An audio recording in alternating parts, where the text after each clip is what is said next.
हम बात कर रहे हैं। अर्थ में अनर्थ है और अनर्थ का भी अर्थ है। आगे दूध पिया के जादो जी तो तारी पिया के फांसी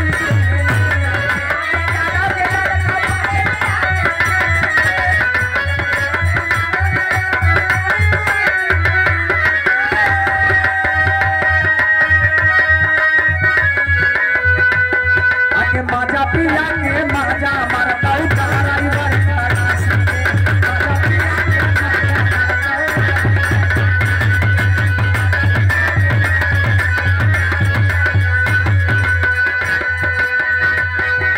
या तो धनंजय गया घूरा तो चंद्रमा घूरा ने तो काशी